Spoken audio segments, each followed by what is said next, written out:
Good morning, my dear students. Myself Paros Srivastava started going to teach you today history, chapter number 6. The name is Colonialism and Urban Changes, and today is the part 3rd of this chapter. And in today's topic, I am going to discuss about how Delhi changed, and in this topic, I am going to discuss that Havelis, about Havelis, and also discuss about Delhi under the British and New Delhi. These three topics I am going to discuss in today's class. Okay, I want to tell you that which topic I have already discussed.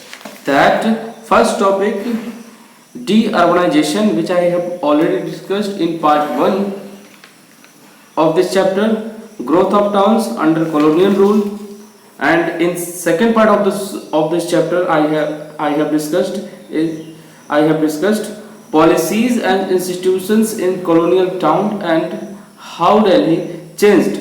Okay, in how Delhi changed I have discussed one topic, okay, Shahjahanabad, and in today's class, it means part 3rd, I am going to discuss in front of you that Havelis. Okay, the Havelis were meant for large joint families. The Havelis were meant for large joint families. मतलब हवेली जो है वो बड़े joint family के लिए बनाया जाता था. हवेली जो है वो बड़े जॉइंट फैमिली के लिए बनाया जाता था और उनके नौकरों के लिए बनाया जाता था. The havelis had courtyard surrounded by many rooms. हवेली के बीच में, कोर्टयार्ड का मतलब आंगन होता था और उस आंगन के चारों तरफ ऐसे करके कमरे होते थे. कभी कभी पुराने घर हम देखते हैं तो बीच में कमरे रहते हैं और बीच में आंगन रहता है और किनारे किनारे कमरे रहते हैं और साथ में पिलर्स लगाए जाते हैं. तो उस टाइप का हवेली बनता था. ठीक है, बाय मेनी रूम्स, उसमें कई सारे कमरे होते थे जिसमें 2 या 2 से अधिक फ्लोर होती थी. वो सिंगल फ्लोर का भी होता था और 2 मंजिला भी होता था. The outer rooms were used for receiving guest.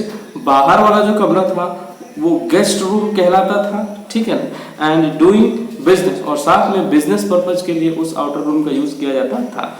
Women's usually lived in the inner rooms. औरतें जो थी वो अंदर के कमरे में रहती थी. रिच मुगल नोबल्स लाइक कमर अल दीन खान, अमीर मुगल सम्मानित लोग जैसे कि कमर अल Din Khan, lived in large havelis, वो बड़े हवेली में रहता था. ठीक है, विथ वेल मेंटेन गार्डन्स, जिसमें अच्छे अच्छे बागीचे भी होते थे. वाटर कैनाल्स, और चारों तरफ वाटर के कैनाल्स भी लगे होते थे. These havelis were surrounded by high thick walls. इस हवेली के चारों तरफ मोटी मोटी ऊंची ऊंची दीवारें बनी होती थी. which not only protected the mansion, ये सिर्फ हवेली या मैंसन को ही प्रोटेक्ट नहीं करता था बल्कि also shielded their women's resident from the eye of stranger, बल्कि दुश्मनों से उनके घर की औरतों को बचाने का भी काम ये दीवार करता था.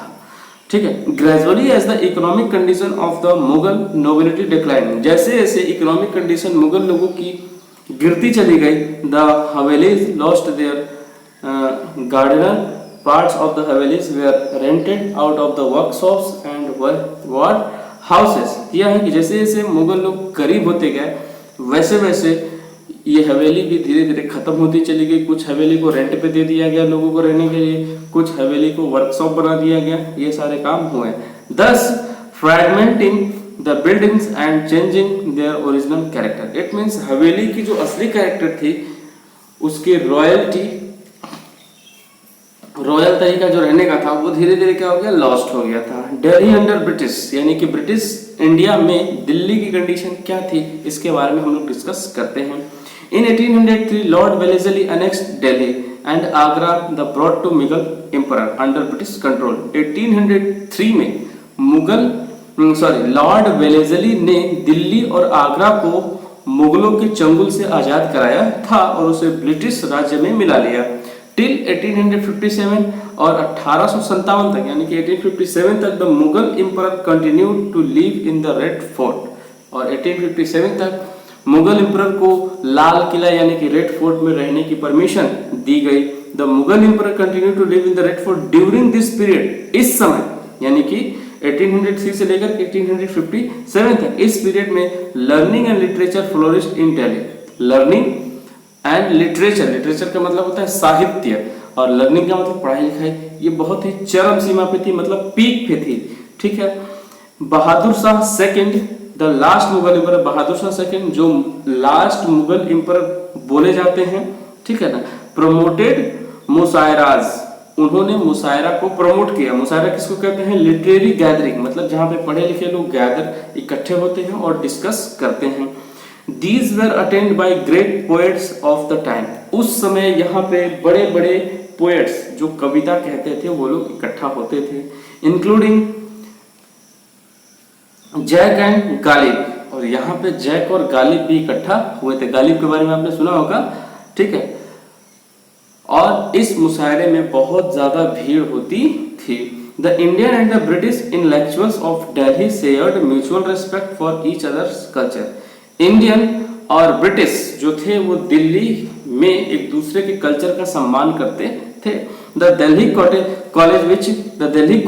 which began as the Madras Muslim Education Institution, also called Madrasa, in the late 18th century became a great center of Eastern and Western learning in 1820।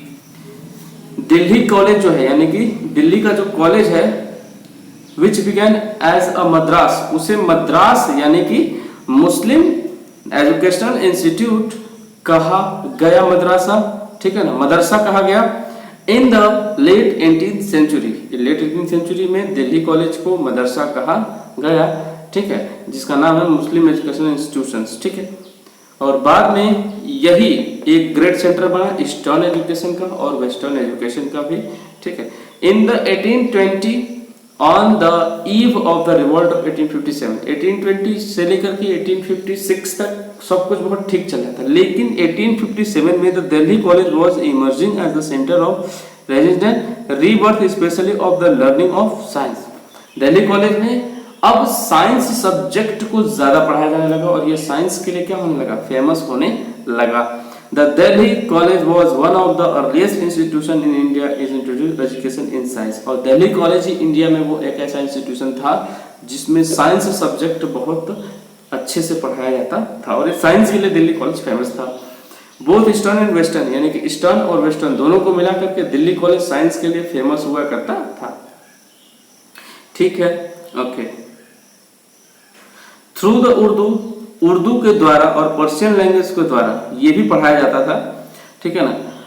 The people of Delhi turned hostile towards the college when some teachers of the institution converted to Christianity. कुछ बच्चों ने Delhi college को छोड़ दिया जब कुछ school के teachers ने बच्चों को क्रिश्चियन बनाना शुरू किया। ड्यूरिंग द रिवोल्ट के समय the college was attacked and damaged by the rebels. Revolt के समय कॉलेज पर अटैक किया गया और रिबल्स यानी कि विद्रोहियों के द्वारा इसको नुकसान भी पहुंचाया गया। Under British rule many of old Delhi havelis declined. British rule के अंदर कई सारी दिल्ली की जो हवेली थी वो धीरे धीरे बर्बाद हो गई। The street around the havelis, haveli के चारों तरफ जो गलियां थी, became congested with stalls set up by traders of all kinds. मतलब गलियां जो थी वो ट्रेडर्स के ठेले से खचाखच भर गई थी। शाहजहां वेल